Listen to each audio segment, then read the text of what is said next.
What's going on, guys? It's Kyle Watts. I'd like to say a special thank you to Cuts Clothing, today's sponsor of this video. More on that later. So in today's video, we're going to take a look at the full-frame Sony 20mm f1.8 G lens. Dare I say it's my new favorite lens? Let's check it out.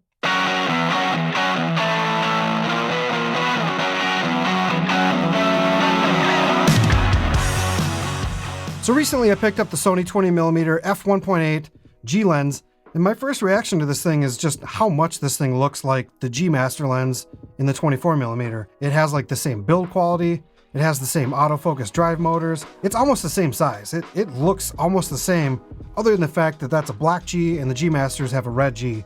Otherwise, you would almost not even notice the difference between the two lenses. And don't let that G fool you. This thing has the quality of the G Master lens. In sharpness tests, this thing is darn near the same as the G Master lens. But one of the other things that I noticed with this lens is just how light this thing really is. When you see the build quality of this thing, you just kind of expect it to be heavy. But this thing comes in at like 373 grams, which doesn't weigh much at all. In fact, this on my A7S III weighs less than my entire Sigma 24-70 lens. That's incredible. Not to mention it's got a real small profile. Even when you put the hood on there, this thing is just kind of compact. So this is going to be a really good lens for any of the full-frame Sony cameras. And I think it's going to be a really good option for like the A7C, just because of how small this thing is. All right, so let's get into some of the specs. And like I said before, this thing is 373 grams.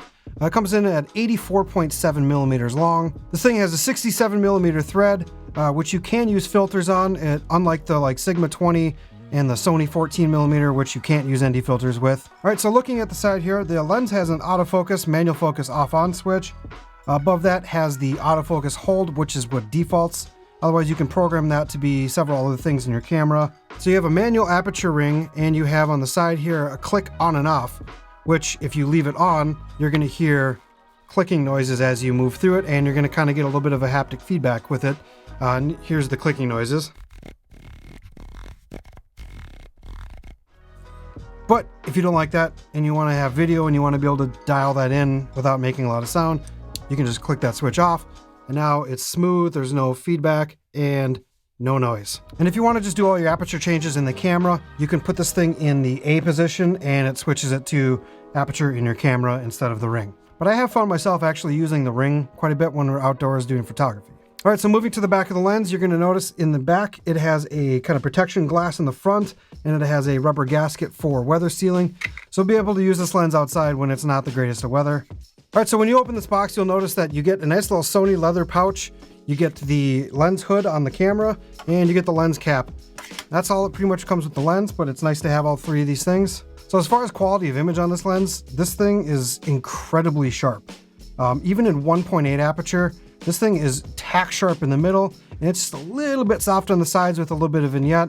But if you jump this thing up to like 2.8 aperture, it is sharp all the way to edges, and it has very minimal distortion on the sides, depending on how you're using this thing. In video, you'll notice when you're close to objects that the sides are actually going to be pretty squared off.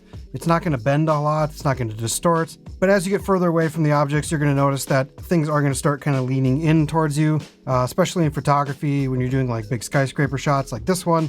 You'll notice some of these shots here, the buildings are kind of tipping in from the sides, or you'll see like light poles in certain pictures here kind of angling in. That's just kind of characteristics of wide-angle lenses in general. This thing has very minimal distortion on the sides compared to other wide-angle lenses. So this lens has a 9-blade aperture, which means you're going to get really smooth, really good-looking blurry background or bokeh, which looks really good, especially when you get close to an object. And the thing with this lens is you can get about 19 centimeters away from an object and it'll still stay focused. But in my tests, I've actually noticed that you can get even closer than that. Sony says 19, but in a couple tests I was doing, I was actually getting like 6 to 7 centimeters away and still being able to get auto and manual focus. So as far as the manual focus on this lens, it has a kind of long linear throw to it. I did notice that it is kind of complicated sometimes to do some focus pulls between close objects and like infinity focus. The focus system on this is just kind of fast, so it does take some work to kind of get used to it, but it is still a very good focus ring, and it's smooth and it's got a nice little grip. One thing I would say I wish Sony did is they made it a little bit more like the 24mm lens, where it's a little bit more harder to turn, just so in case you bump it, it doesn't change your focus. So what my go-to lens has been for quite a while is the Sigma 24-70. This thing is a really good focal length. It's got a lot of zoom range to it. It's nice, but it's really heavy, and 24 is just a little bit too close for vlogging. So switching to something like the Sony 20mm, this thing is light, it's small, it's compact, and the weight alone, this is 987 grams with the camera. This is 1,020 grams with just the lens. So obviously you can kind of do the math right there. This is a nicer setup for walking around vlogging. So let's talk vlogging. This lens is going to be the most popular full-frame Sony vlog lens. Why I say that is because the Sony 24mm is a little tight. You can still use it as a vlog lens, but it's still a little bit too close. And like the 16-35 kind of is a little bit too wide and it distorts your face a little bit. And you'll notice that when you're turning when vlogging, you kind of get the background gets a little weird and kind of warpy.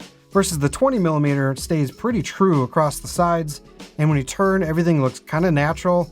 I think this lens is going to give a very good look as you're walking around. This does not have stabilization, so if you're pairing this with something like the A7 III or the A7S III, you're going to want to turn on your IBIS or your active stabilization. And if you turn this on the active stabilization on the Sony A7S III, it's going to come about a 22mm lens because there's about a 10% crop. But what I've noticed with this lens so far, especially if you put this thing on a tripod, is you can put this out a little ways and you get a really good look, and it's not that shaky, and it just stays true looking. So as far as photography on this lens, I was absolutely blown away that you could stand at the bottom of a skyscraper, turn the camera into vertical mode, and from top to bottom, completely get the bottom of the road all the way to the top of the skyscraper. That's how wide this lens is.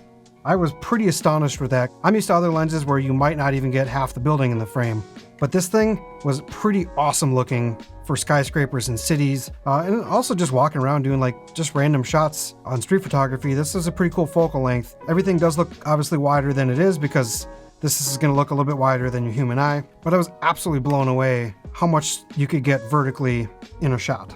Now, as far as doing like mountain shoots and horizon shots, this thing, if you put in like 3.2, is going to be super tack sharp all the way from the center to the sides, and you're going to get some pretty cool looking photos of like mountains and stuff like that. I didn't do any photos for that in this video, but you'll see in other videos that people get some really awesome landscape photography with this lens.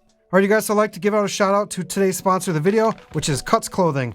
These guys are a premium clothing line. They sent me over a few shirts and a hoodie. I'm actually wearing one of the hoodies right now. This is seriously one of my favorite hoodies I've ever owned. This material is like really soft, it's super comfortable, it's lightweight, it's moisture wicking, and it doesn't wrinkle, which is awesome, so I can be out and about and not worry about it being wrinkly all the time. So these shirts are going to be great for any occasion, whether you're dressing up or you're dressing down just to walk your dog in slow motion. And then they have a bunch of shirts as well, so let's check that out. And then I got the shirt from the Staples collection, which is the classic black curved hem. This thing is just awesome as well. I spent all day the other day outside with a backpack on, and when I took the backpack off, I didn't have all the sweat marks and the wrinkles like you normally do with a lot of black shirts. But it doesn't stop there. They have lots of other sweet colors, like sage, which is also one of my favorite colors now. It's kind of a gray green, which is pretty fun, but also they have other colors too, like white, and these things are just comfortable. I just love the shirts just as much as I love the sweatshirt. So you guys go check out Cuts Clothing down below in the links. Go pick yourself up a couple shirts. They're really awesome. You won't regret buying an expensive shirt because you won't have to buy other shirts over and over again when they shrink and become crap in your wash. But if you want, also, this is like my favorite go-to, purple. It's kind of an awesome color. So I'm gonna put this one back on. All right, you guys, so also if you go subscribe to the channel, leave a comment down below. I have a black and size large that I'm gonna give away. So leave me a comment down below. Go like this Instagram photo on my Instagram at Kyle Watts, and you'll be entered to win this sweet shirt that's like a $50 shirt. So size large and black. So if I was gonna pick a lens between the Sony 24mm and the Sony 20mm, based on price, I would have to go with this, no questions. So this lens retails about $900. Quite often you can get this thing at about $798. I've actually seen it even cheaper on B&H sometimes, they have sales. But the Sony 24mm lens pretty much always is $1,300. I've rarely seen that on sale. And when you compare those two lenses, there's no question that the Sony 20mm is just a better deal. It's basically the same lens, it's just a little bit wider and it's a little bit lighter. It's got the same build quality and everything else. So it's kind of a no-brainer for me that the 20mm is the one I would be purchasing.